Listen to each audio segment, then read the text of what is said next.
Hello friends, I hope you are all doing good. My name is Pavneet. I welcome you here to the current affair class of international relations. This class has to be done along with the workbook discussion that we have already done on the Unacademy platform. And at that platform, I have already taken around 13 classes to teach you the current affairs for the month of May. And in continuation with that, we shall now cover the international relation current affairs. One thing is that in the month of May, the workbook that I gave you, I did not give you the space for the international relations current. So what I want you to do now is that whatever we discuss here in these classes for international relations and security issues for the month of May, please make notes of whatever we discuss here on loose A4 sheets. Add those A4 sheets along with the workbook that you have already there with you for the month of May. In the month of June, जो current affairs हम लोग करेंगे जुलाई में, so the current affairs that we plan to do in July for the month of June, I will give you the space for I R current then and there itself, so that we'll do it in the workbook itself as such. But for the time being, please do it on A4 sheets, and please make sure that you add those A4 sheets along and attach them or staple them with the workbook which you already have. So those people who have not seen the classes, they can basically go to the Unacademy app and use the code Pavneet10 and basically access those classes which are there. They are available free of cost, and the workbook is already there on my Telegram channel which is there. So those who have not attended the rest of the classes can also access the workbook from there. So I am the author of this international relations book published by McGraw Hill Education, and also the current affair MCQ for Prelim 21 book. These are the two courses which are going to be launched from the month of July. A comprehensive course on IR 1st July onwards, whereas a comprehensive course on security will start from 8th July, which will have 12 lectures. To join these courses on the Plus platform of the Unacademy, you can also use Pavneet10 as a discount code and get a 10% discount. So these are some of the free courses that I have been doing for you friends. One is the monthly current affair workbook course, where I have just told you that these classes are available on the Unacademy app. Similarly, we will have 4 monthly current affair quiz starting from basically July onwards for the month of May and June. And there's a monthly political science topic analysis already being going on the Articulate channel. Building blocks for GS and IR. And also quick revision of monthly current is there on my YouTube channel itself here. We shall continue with the videos of modern India that we have already started. I'll make more videos in the coming time. And we'll also have quick revision of other subjects apart from that, and the monthly current for GS, that is the IR and security. Now friends, please remember one thing, that I have divided the IR current affairs into basically 3 parts. So for the month of May, these are the 3 divisions. These are 3 divisions which may not remain same every month. Every month, based upon whatever is there in the news, we'll keep on changing. So for this month, the 3 broad categorizations are summits in news, global bodies in news, and foreign policy initiatives in news. So in this video today, we'll cover the summits in news, and in the next video, I'll cover the global bodies, and then I'll make another video for the foreign policy initiatives. ठीक है जी? So this is how we plan to go friends. Let's get going. The first important summit in news. In fact पूरे मई के महीने में अगर मैं आपको बताऊं तो 3 summits हमारे काम के हैं जो एग्जाम में जिनके बारे में पूछा जा सकता है. The first one is the United Nations food summit. तो पहली चीज़ आपको ये याद रखनी है फ्रेंड्स कि this United Nations food summit is going to be hosted by India, and because it is going to be hosted by India, so that's why it's important, and it will be hosted in the month of September of 2021. तो ये उस time दोबारा news में होगा. मैं इसमें जो भी समिट में होगा आपको बताऊंगा उसके बारे में दोबारा डिटेल में. The objective of this summit basically is to undertake brainstorming on strategies. देखिए ये इंपॉर्टेंट पॉइंट है कि brainstorming on strategies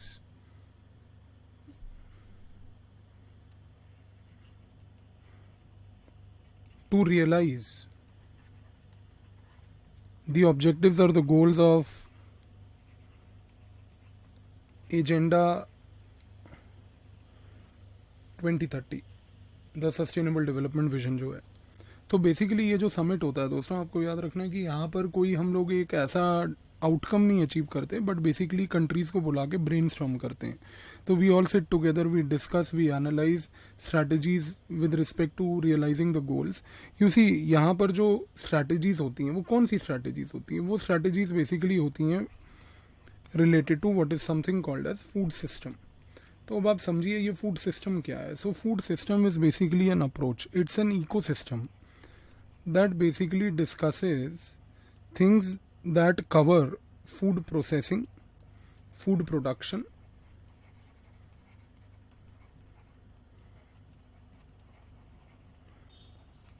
food transportation, to make sure that it reaches to the end consumers, and once it reaches to the end consumers then we have the food consumption. तो basically यहाँ पे इस summit में जो मैं आपको बताने की कोशिश कर रहा हूँ वो ये है कि हम लोग ब्रेनस्टॉर्म करते हैं स्ट्रैटेजीज के ऊपर, वो स्ट्रैटेजीज जो रिलेट करती हैं फूड सिस्टम के बारे में. And food system is basically an ecosystem that talks about the production of food, subsequently the processing, transportation and consumption. So when we talk about food system community, we also happen to get all these 4 points again. Let me show you this in a diagram here.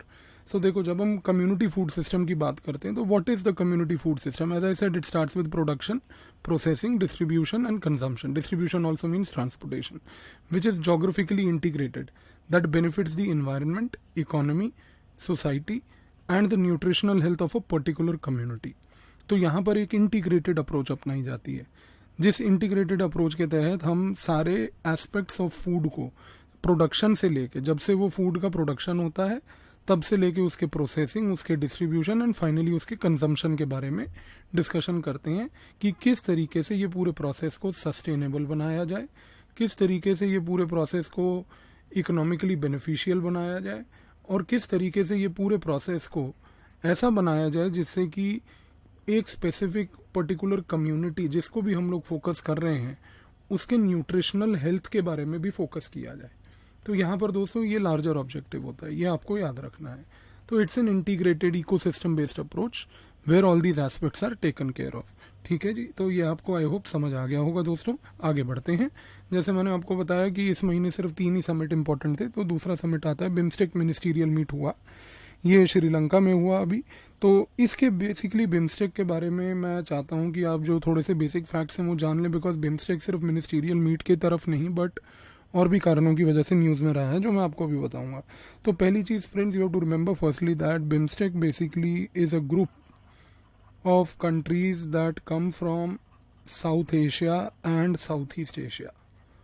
ठीक है. अच्छा देखो, यहाँ पर UPSC will not normally ask you the members of BIMSTEC, जबकि ये देखो मैंने एक स्लाइड आपके लिए डाल दी है यहाँ पे. ये इसके मेंबर्स हैं Bangladesh, Sri Lanka, India, Nepal, Bhutan, Thailand and Myanmar. As per the old pattern of the questions जो होते थे उसमें क्या होता था, वो ओल्ड पैटर्न में ये क्वेश्चन पूछता था आपसे कि भाई which of the following is a member और इज नॉट अ मेंबर. आप समझ रहे हैं. तो एक टाइम होता था जब हमारे को ये सारे मेंबर कंट्रीज का रट्टा लगाना पड़ता था. बट दोस्तों ये पुराना पैटर्न है, this is the old pattern. In the new pattern I believe that UPSC may not ask you the name of the member country. I mean, they always have the flexibility to ask if they want to, but considering the way the questions are coming these days, I don't believe that they may ask you something like that. So what kind of a question they may ask? They may say that BIMSTEC is a group of South Asia, Southeast Asian and Central Asian countries. अगर ये word आ गया तो ये गलत है दोस्तों. या वो कह देंगे it is a group of south Asian, south East Asian and middle eastern countries. तो आप समझने की कोशिश कीजिए. तो UPSC can create any kind of a trap. तो ये ट्रैप से आपको, जो मैं आपको हमेशा क्लास में भी बताता हूँ कि हमें बचना है. तो ये बेसिक पॉइंट याद रखिएगा कि it is a group of south Asian and south East Asian countries. ठीक है दोस्तों. अच्छा, दूसरा अब आपको 2-3 चीज़ें और याद रखनी है. ये ग्रुप कब बना? So BIMSTEC was basically friends formed in 1997. ठीक है. तो अब दूसरा पॉइंट यहाँ पे ये भी आपको याद रखना है कि it is a group that was created in the post cold war era. तो यहाँ पे यूपीएससी का जो आपको मैंने बताया जिस तरीके से उनका आज की डेट में क्वेश्चंस का तरीका है, वो आपसे ये भी बोल देगा, एक स्टेटमेंट दे देगा कि भाई BIMSTEC as a group was created during cold war to foster cooperation in XYZ whatever it is. तो अगर इस तरीके का दोस्तों स्टेटमेंट आता है तो प्लीज़ याद रखिएगा वो गलत है. ये 97, मैं आपको वही कह रहा हूँ जैसे कि यहाँ पर मैंने अभी आपको बताया कि मेंबर का नाम याद रखने के बजाय ये हमें ब्रॉड पॉइंट याद रखना है. तो ईयर आपको पता ज़रूर होना चाहिए, बट कल को अगर आप ईयर भूल भी गए कोई बहुत बड़ी बात नहीं है, बट ये ज़रूर याद रखिएगा दोस्तों कि ये पोस्ट कोल्ड वॉर एरा का एक संस्था है, इंस्टीट्यूशन है, ठीक है। अच्छा, अब आगे बढ़ते हैं। इसका एक पॉइंट आपको और याद रखना है कि it has a permanent secretariat in Dhaka. तो यहाँ पे यूपीएससी आपको बोल देगा कि बिम्स्टेक का परमानेंट सेक्रेटेरिएट जो है वो दिल्ली में है, वो गलत है दोस्तों, ढाका में है, बांग्लादेश का कैपिटल है, and this permanent secretariat was established in 2004। अब देखिए दोस्तों, यहाँ पे दूसरा क्वेश्चन बनता है यूपीएससी का, वो आपको ये कह देगा कि BIMSTEC was formed let's say in 1997 and it established a permanent secretariat in Dhaka. आप समझ रहे हैं, मैं दोबारा बोल रहा हूँ, ध्यान से सुनिए इस स्टेटमेंट को, ये ट्रैप से बचना है दोस्तों। BIMSTEC was established in 97 with a permanent secretariat in Dhaka. No, BIMSTEC was established in 97, but its permanent secretariat was established in Dhaka in 2004. तो it was not established in 1997.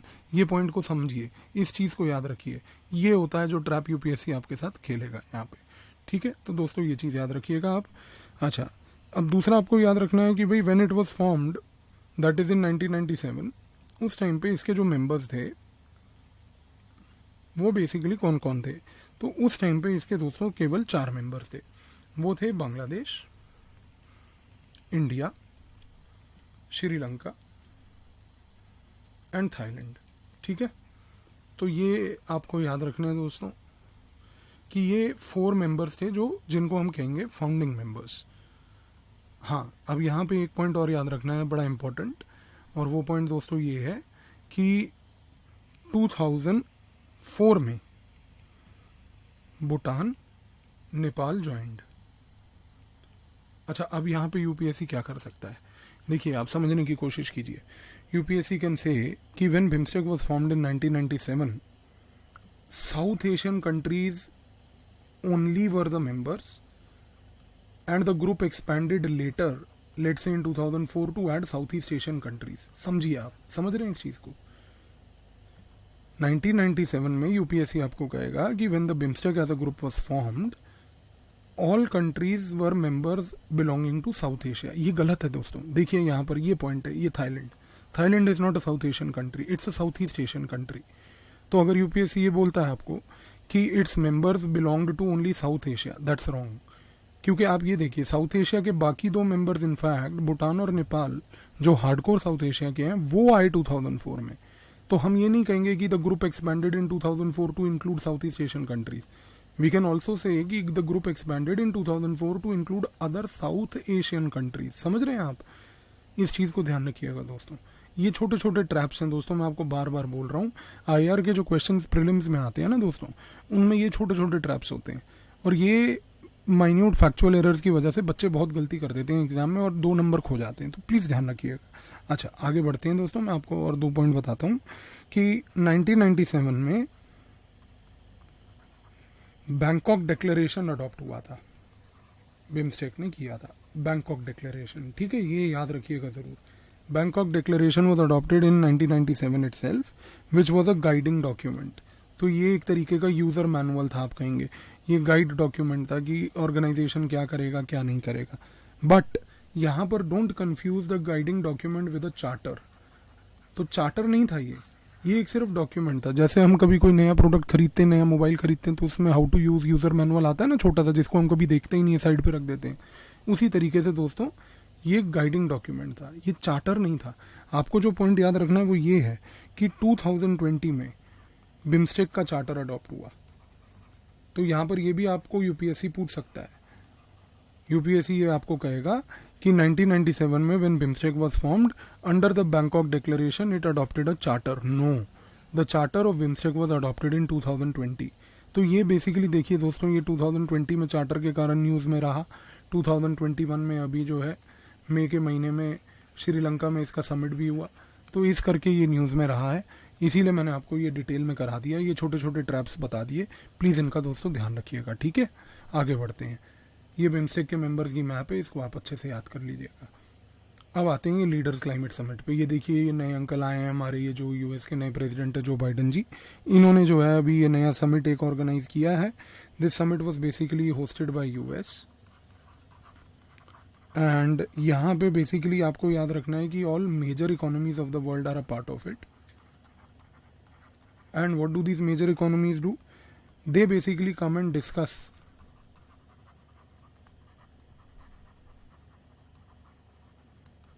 vulnerabilities of climate change. ठीक है, तो leaders climate summit के तो नाम से ही समझ आ रहा है कि क्लाइमेट चेंज की बात होगी. बट यहाँ पे 2-3 चीज़ें जो याद रखनी है कि भाई पहली बात तो it is hosted by US. UPSC क्या खेलेगा दोस्तों, यहाँ पे पहला गेम खेलेगा आपके साथ ट्रैप नंबर 1 कि भाई leaders climate summit is hosted by UN. No, it is hosted by US. Number 2, trap number 2 होगा कि भाई the leaders climate summit is basically a summit where all UN General Assembly members are a part of it. Answer is no sir. यहाँ पर सारे members नहीं हैं. In fact यहाँ पे सिर्फ 40 मेजर इकोनॉमीज हैं. ये आपको याद रखना है दोस्तों. ट्रैप्स हैं ये, छोटे छोटे ट्रैप्स, बार बार बोल रहा हूँ, ध्यान रखिएगा. ठीक है, आगे देखिए. यहाँ पे out of these 40 countries which are major economies which are a part of this summit which participated also in this summit hosted by US, India is a member and India also participated. तो ये आपको बहुत importantly याद रखना है कि भाई India was a participant and that's the reason why India centric है, इसीलिए हम इसको पढ़ भी रहे हैं दोस्तों. तो यहाँ पर बेसिकली क्या होता है इस समिट में, यहाँ पे they again exchange views on issues like climate change, enhancing climate actions,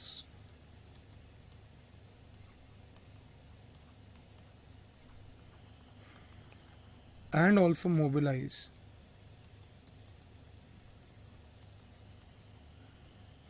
finance for mitigation and adaptation of climate change. तो ये छोटी छोटी चीज़ें दोस्तों याद रखनी है आपको. तो मैंने आपको 2 ट्रैप्स यहाँ पे भी बता दिए. प्लीज़ इन ट्रैप्स को ध्यान रखिएगा, इनके बारे में आप अच्छे से याद कर लीजिएगा. I will make a separate video and we'll discuss the part 2 in that now. Thank you.